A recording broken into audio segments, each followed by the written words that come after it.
prier avec tout le respect et avec l'assistance également. La sœur Joséphine Paté, de bien pouvoir se rapprocher de la table qui est dressée. Je vous installe au bout. Elle est directrice du foyer Laura Vikuna. Je voudrais également prier sous vos applaudissements Ella Idriss Soubada, qui est promoteur de Frina, un enfant, une vie. Sous vos applaudissements, s'il vous plaît. À la suite de M. Ella, je voudrais prier Rodrigue Sagui de bien pouvoir nous rejoindre sous vos applaudissements. Il est technicien supérieur. Et enfin, je voudrais prier Madame Abou Dédé Tété de bien pouvoir nous rejoindre. Elle est éducatrice sous vos applaudissements, toujours s'il vous plaît.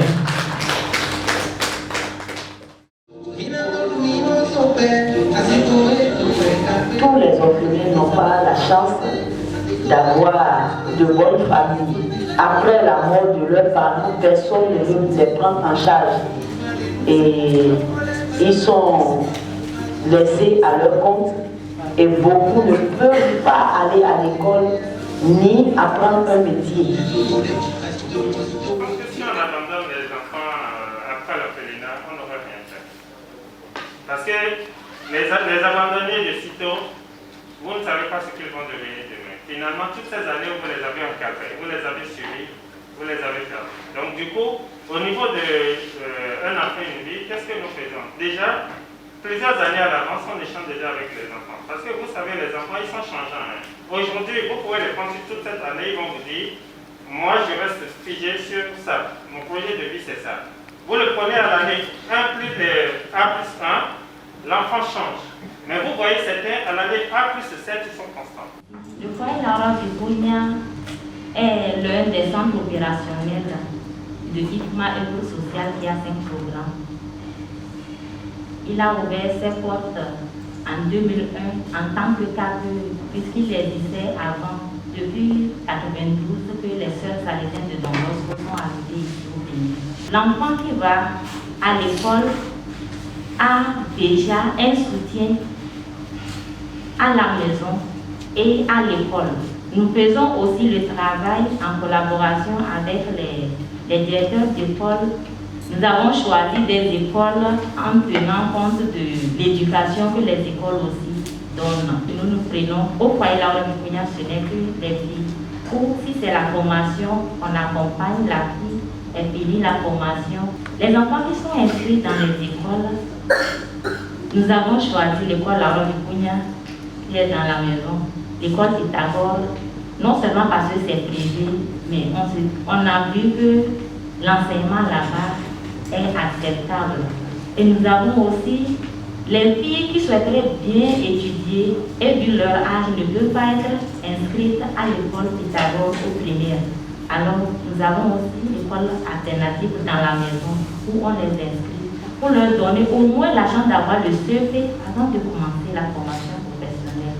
J'ai travaillé en tant que père éducateur auprès des jeunes filles prostituées.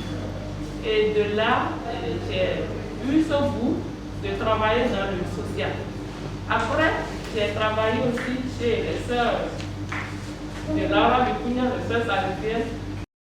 Et les activités permettent de voir de détecter s'il y a un problème avec les enfants, si un enfant est mal à l'aise dans sa peau, il faut avoir une attention pointue, une observation poussée pour pouvoir détecter des difficultés que ces enfants, ces bébés peuvent développer en grandissant. Et tout ceci ne se fait pas seulement par l'éducateur ou l'éducatrice. Tout ceci se fait entre une équipe pluridisciplinaire. Et je crois que c'est des centres qui jouent un grand rôle, il faut le reconnaître d'abord. Ils sont là pour répondre donc, à des situations d'urgence face auxquelles, à des moments donnés, l'homme ou bien les institutions de l'État n'allaient pas à répondre.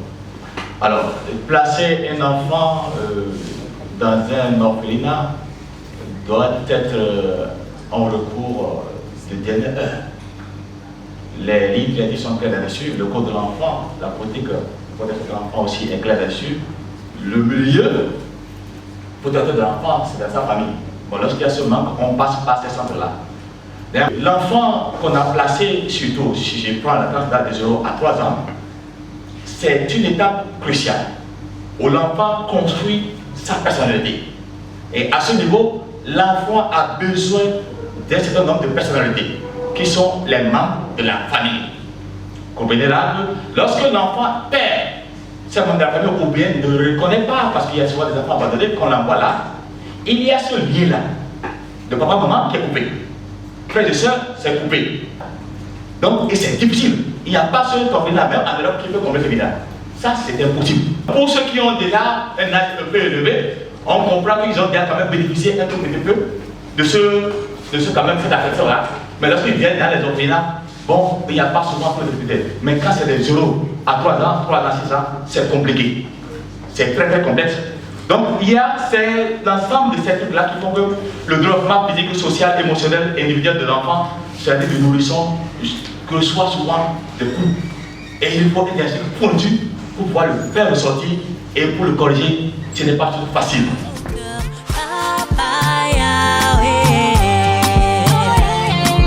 Je ne sais pas demander, mais tu connais mon cœur. Et c'est justement pour ça que Dieu met toujours sur le bon chemin les personnes de bon cœur. Merci à l'ONG Ville Refuge. Chaque Dieu vous sera gré d'avoir eu cette noble initiative, d'être le porte-étendard des sans moyens. Que dis-je, la voix des sans voix, la vie de celle-là pour qui tout est fini. Par ma voix, les sans voix vous remercient.